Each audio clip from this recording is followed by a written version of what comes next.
అలా మీరు డ్రైవర్లు ఆర్టీసీ డ్రైవర్లు ముఖ్యంగా లేకపోతే ఈ వ్యవస్థ కూడా చాలా వరకు ఇబ్బంది గురే పరిస్థితి ఉంటుంది. ఎందుకంటే గమ్యం చేరాలంటే ఈరోజు ఒక ఊరు నుండి ఇంకొక ఊరు వెళ్ళాలంటే ముఖ్యంగా మీరు అవసరం.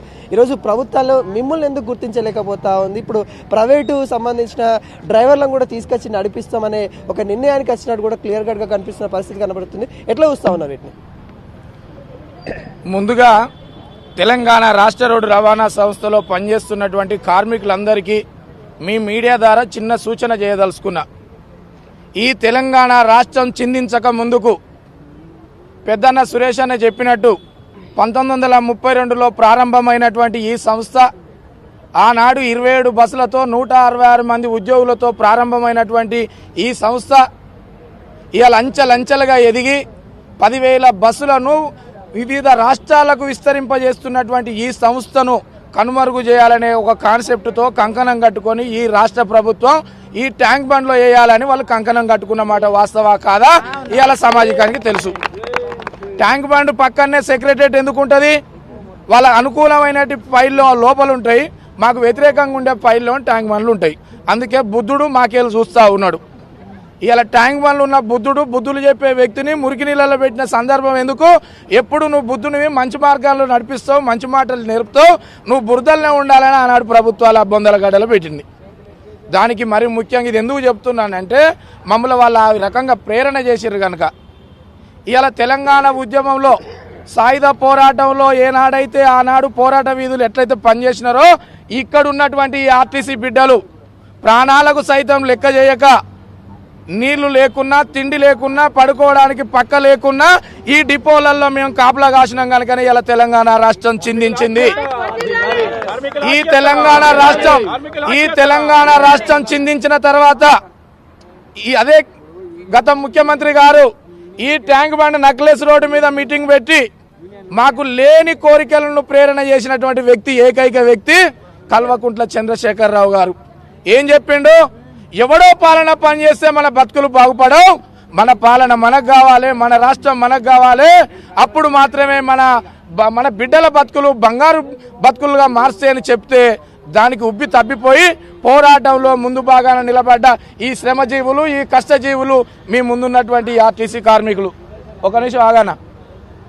అదిగాక కేంద్ర ప్రభుత్వ ఉద్యోగులతో సమానంగా వేతనాలు ఇప్పిస్తా అని చెప్పిన మాట, రాష్ట్ర ప్రభుత్వం వస్తే ఇంటికో ఉద్యోగం వస్తుందని, మాకు ప్రమోషన్లు వస్తాయని ప్రేరణ చేస్తే వాళ్ళ పోరాటంలో స్ఫూర్తిగా మేము ముందుండి మా బిడ్డల ప్రాణాలు సైతం లెక్క చేయక ప్రాణాలు పోయినా పోరాటంలో మడవదిప్పకుండా పనిచేసిన ఈ బిడ్డలు. ఆయనతో తంతు అయిపోయింది. ఆ తంతు అయిపోయిన తర్వాత ఇప్పుడున్నటువంటి ముఖ్యమంత్రి పేరు నాకు తెలియదు, మరి మీ ద్వారానే వినాలనుకుంటున్నాను. నేను మొన్నటిదాకైతే పేరు తెలుసు, ఇక అర్ధరాత్రి నుంచి పేరు మర్చిపోయినా. నీతి, నిజాయితీ, ధర్మం కొరకు పనిచేసేటోడి పేరు ఎప్పుడూ మాకు మైండ్లో ఉంటుంది. నీతిని మరిచి, ధర్మాన్ని మరిచి, నిజాయితీని మరిచి ఈ కార్మికుల కష్టాలను గాలి కొదిలేసిన పేరు గుర్తు ఉండలేదు. ఎందుకంటే మా మైండ్ అంతా, మా మనసు అంతా పోరాటం వైపు ఉంది, ఈ అట్టడుగు వర్గాల బిడ్డల వైపు ఉంది. అందుకే ఈ మంత్రుల పేర్లు కానీ, ముఖ్యమంత్రుల పేర్లు కానీ, ఈ రాష్ట్రాలు పాలకుల పేర్లను ఇక్కడున్న బిడ్డలు అందరూ మర్చిపోయారు అనేది కూడా ఇది నిజం. అయితే ఇప్పుడు నిన్న సచివాలయంలో జేఏసీ నాయకులతోని ఓ సమావేశాన్ని ఏర్పాటు చేయడం జరిగింది. ఆ సమావేశానికి అక్కడ రవాణా శాఖ మంత్రి వర్యులే సచివాలయంలో లేనే లేడు ఉన్నట్టుగా భావించి ఒక పేషెంట్ ఏ హాస్పిటల్కి అయితే పెడతామో ఐసీలో పెట్టిన పేషెంట్ బతికే ఉన్నాడు, రేపు అవసరమైతే పరుగు పందెం పెడితే కూడా ఉరుకొచ్చి లేచి పరుగు పందెం పెడతాడు, మీరు 5 లక్షలు కడితే ఈ పేషెంట్ లేచి ఉరుకుతాడని ఎట్లయితే ప్రేరణ చేస్తారో సచివాలయంలో కూడా అదే జరిగింది అనడానికి ఇది నిదర్శనం అని కూడా చెప్తా ఉన్నాం. లేని మంత్రిని ఉన్నట్టుగా, ఉన్న మంత్రిని లేనట్టుగా సృష్టించి మా సమస్యలు వచ్చేసరికి మాత్రమే క్యాబినెట్ ఎందుకు ఉండలేదు అనేది కూడా మనం ఒకసారి అర్థం చేసుకోవాలి. ఇవాళ పోరాటం ఇది ఆఖరి పోరాటం కాదు, ఈ పోరాటాలు ఏం కొత్త కాదు. ఇక్కడ ఉన్న బిడ్డలందరూ ఈ పట్టణంలో పుట్టినోళ్ళు కాదు, పల్లెకొకరు, గల్లీకొకరు, ఢిల్లీకొకరు, అన్ని ప్రాంతాల తిరిగిన కలయిక ఉన్నటువంటి కార్మికులు. ఇవాళ యావత్ కార్మికులు ఏమంటా ఉన్నారు? మేము కోరలే, మేము మేనిఫెస్టోలో పెట్టమని ఇక్కడ ఉన్న వాళ్ళు ఎవరన్నా ఉన్నారా? ఒకవేళ ఎమ్మెల్యేగా పోటీ చేస్తా అన్నారా? పోనీ నీకన్నా ప్రత్యర్థిగా ఉంటా అన్నారా? సామాన్య ప్రజలలో పనిచేసే వాళ్ళం, రోజు 65 లక్షల మంది సుమారు ప్రయాణికులను గమ్యస్థానం చేర్చే వాళ్ళం. మా ప్రాణాలు పోతాయని లెక్క చేయక జగిత్యాల డిపో నుంచి బయలుదేరిన డ్రైవరు ఎంజీబీఎస్కు చేరుకునే సమయంలో గుండెపోటు వచ్చి నేల కొరుగుతా అని తెలిసినా కూడా నా బస్సులో ఉన్న ప్రయాణికులు సురక్షితంగా గమ్యస్థానానికి చేర్చాలని ఒక లక్ష్యంతో ఎంజీబీఎస్కి వచ్చినాక స్టీరింగ్ పైనే నేల కొరిగిన వీరుల చరిత్ర ఈ ఆర్టీసీ డ్రైవర్ల చరిత్ర. అటువంటి వీరుల చరిత్రను మీరు దీన్ని రూపుమాపాలని ఒక లక్ష్యంతో నడుస్తూ ఉన్నారు. ప్రభుత్వానికి చేతులు జోడించి మా అందరి తరపున రిక్వెస్ట్ చేస్తూ ఉన్నా. మా అందరి తరపున కూడా మరొకసారి రిక్వెస్ట్ చేస్తూ ఉన్నాం. ఉంది మాకు అన్నం పెట్టమంటున్నాం, మాకు బంగారు పని కూడా అందరు కలిసికట్టుగా నడవాల్సిన అవసరం ఉంది. మరొక ముఖ్యమైనటువంటి విషయం, 32 అంశాలు పెట్టినాం. ఒక మార్కెట్కు మీరు పోయినా, నేను పోయినా, అన్న పోయినా, ఈ అన్న పోయినా అక్కడ ఒక బేరసారాలు ఉంటాయి. 10 కిలోల టమాటాలు 100 రూపాయలు అంటే 50 రూపాయలకు అడుగుతూ ఉంటాం. అంటే మన సాంప్రదాయం అట్లా ఉంది. మరి ఇక్కడ మేము ఏం అడిగినాం? 32 డిమాండ్లు అడిగినాం. ఇలా నువ్వు ఏమైతే చేయగలుగుతావు, ఏమైతే చేయలేము. ఒకవేళ జేఏసీ నాయకులతో మాట్లాడడం నీకు ఇష్టమే లేకపోతే డిపో నుంచి నచ్చిన కార్మికుడిని, నీకు నచ్చిన మెచ్చిన వ్యక్తిని పిలిపించండి. ఎక్కడికైనా మేము సిద్ధం, ఏ చర్చకైనా సిద్ధం. డాక్టర్ బాబాసాహెబ్ అంబేద్కర్ నిలువెత్తు విగ్రహం దగ్గర మాట్లాడుతా అన్నా కూడా మాలో ఏ ఒక్కరిని పిలిచినా వాళ్ళనే కళ్ళకు బట్ట కట్టుకోమనండి, ఏలు పెట్టి చూపించమనండి. ఆ ఏలు పెట్టి చూపించిన వ్యక్తే వచ్చి నీ దగ్గర మాట్లాడతాడనడానికి కూడా మేము అందరం కూడా సపోర్ట్ చేయడానికి సిద్ధంగా ఉన్నాం. ఈ సమ్మె ప్రారంభం మాత్రమే ఇది.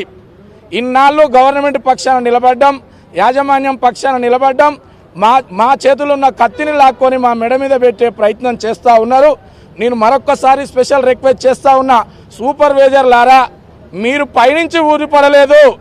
మాలో నుంచిన ఒక కండక్టర్గా, ఒక డ్రైవర్గా, ఒక మెకానిక్గా మీరు ఇన్నాళ్ళు మీరు కష్టపడితే అందరి సహాయ సహకారాలతో మీరు ప్రమోషన్లు తీసుకొని మా గుండెల మీద గుద్దుతాను మీరు ప్రయత్నం చేస్తే మాకు అవకాశం వచ్చిన రోజు ఎక్కడ గుద్దుతామో కూడా మీరు తెలుసుకోవాల్సిన అవసరం ఉన్నది. వెంటనే ఈ సమస్యలను పరిష్కరించండి. మేము గొంతెమ్మ కోరికలు కోరతలేము, తలుపులు తెరిచే ఉన్నాయి అంటున్న సందర్భంలో సాయిబాబా గుడి షిరిడికి పోయారు ఎవరైనా? ఆ షిరిడి పక్కన ఏ ఊరు? శనిశజ్ఞాపురంలో ఎప్పుడు తీసే ఉంటాయి, అసలు డోర్లే ఉండవు అక్కడ. మీరు ఒకసారి గుర్తించండి. మళ్ళా శనిశజ్ఞాపురంలో దర్వాజాలు పెట్టుకుంటూ బంద్ చేసిర్రు, ఆ ఊరికొకటి పెట్టిండ్రు. మా ఇంట్లోకి వచ్చేవాడన్నా దొంగతనం చేస్తే, మా ఇంట్లోకి వచ్చేవాడిని వస్తువు ఎత్తుకొని పోతే మాకు పట్టిన శనే మీకు పడుతుందని స్లోకన్స్ రాసుకున్నారు. ఇక డోర్లు పెట్టుడు బంద్ చేసిర్రు. నువ్వు అట్లా పెట్టకు దయచేసి ట్రాన్స్పోర్ట్ మినిస్టర్ గారు.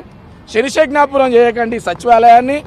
కాంగ్రెస్ ప్రభుత్వానికి ఉన్న పేరును నిలబెట్టి ముఖ్యమంత్రి రేవంత్ రెడ్డి గారు, మీరే మాకు స్ఫూర్తి, మీరే మాకు ధైర్యం. మీరిచ్చినటువంటి ధైర్యంతోనే ఇలా ఈ మైక్ ముందు మాట్లాడే శక్తి ఇచ్చిండ్రంటే ఇలా మీరు ఆ పోరాట స్ఫూర్తితో ఇచ్చారు కాబట్టి ఇలా మేము మాట్లాడగలుగుతున్నాం. ఇలా మీరు మాట్లాడడానికి ఆనాడు ముఖ్యమంత్రి గారు చిన్న పిలుపునిస్తే నువ్వు బుల్లెట్ బండి మీద పోయి నువ్వు తలుపులు గుద్దొచ్చిన సంగతి మర్చిపోలేదు. నువ్వు బుల్లెట్ బండి మీద పోయి తలుపులు గుద్దొచ్చిన సంగతి మర్చిపోలేదు. నువ్వు ఇచ్చినటువంటి సూచనతో నీ దగ్గర చదువు నేర్చుకున్నా, నీ దగ్గర స్టూడెంట్ను, నువ్వు బుల్లెట్ బండి మీద పోతే మేము ఏ బండి మీద పోవాలనో మా కార్మికులు నిర్ణయించే రోజు దగ్గరలో ఉన్నది. మీరు తక్షణమే మరొక్కసారి స్పెషల్ రిక్వెస్ట్ చేస్తూ ఉన్నా, ఇక్కడ కన్నీటి గాథ, ఇక్కడ బాధ కాదు, ఇది కన్నీటి గాథ. ఈ కన్నీటి రక్తం సుక్కలే మా కండక్టరు అన్న, చెల్లె, అక్క పెన్ను ఈ ఎస్ఆర్లో పారుతూ ఉంది. పనికి రాని చిట్టిస్తే, మీరిచ్చిన రోల్లో పనికి రాని పేపర్ ఇస్తే తెలంగాణ రాష్ట్ర రోడ్డు రవాణా సంస్థ అని ఒక ప్రింట్తోని మీరు తెల్ల పేపర్ ఇస్తే గాంధీ నోట్ల కట్టలు తీసుకొచ్చి కడుతున్న ఈ కండక్టర్ల ఐక్యత ఎట్లుందో మీరు అర్థం చేసుకోవాలి. ఈ రాష్ట్ర ప్రభుత్వమే కాదు, ప్రపంచంలో ఒక తెల్ల చిట్టిస్తే నోట్లను మార్చి తీసుకొచ్చి కోట్ల రూపాయలను రాసులో పోసే శక్తి ఎవరికి ఉంది? ఇవాళ ఆర్టీసీ కండక్టర్లకు మాత్రమే ఉన్నది. ఇది ఎవరికి మాత్రం సాధ్యం కాదు. ఇది ఎవరికి మాత్రం సాధ్యం కాదు. ఇవాళ ఒక ఎమ్మెల్యే గారికి ఒక చిట్టి ఇవ్వండి, ఓ ఎమ్మెల్యే గారికో, ఎంపీకో, మినిస్టర్కో రోల్ ఇవ్వండి, రోల్ను సేల్ చేసి 200 తీసుకురామనండి, ఇప్పుడే నేను రాజీనామా చేస్తాను నా ఉద్యోగానికి. అదే మా కండక్టర్కో రోల్ ఇ, నువ్వు టార్గెట్ పెట్టు, 1000 రూపాయల కట్టలు తీసుకొచ్చి నీ కౌంటర్లో కట్టే శక్తి సామర్థ్యాలు మీ ముందున్న ఈ కండక్టర్లకు ఉంది అంటే ఒక్కసారి అర్థం చేసుకోవాలి.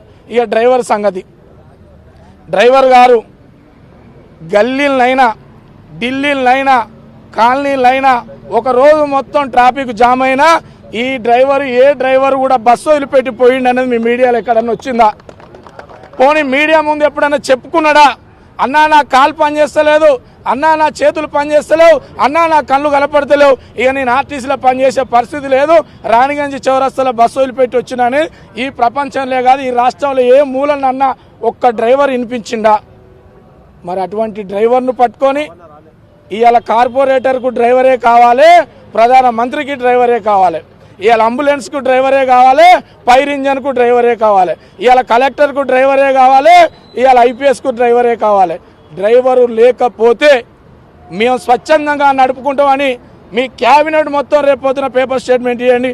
డ్రైవర్ల పాత్ర ఈ రాష్ట్రంలో అవసరం లేదు. ఏ డ్రైవర్కైనా 2 వీలర్ కూడా డ్రైవరే, త్రిచక్ర వాహనానికి డ్రైవరే, 4 చక్ర వాహనానికి డ్రైవరే, 100 గిరికల బండికి కూడా డ్రైవరే. ఈ డ్రైవర్ అనే పాత్రే లేకపోతే మా సిఐ గారు శ్రీనివాసరావు గారు కూడా ఇక్కడ రాకపోయి ఉంటుండే.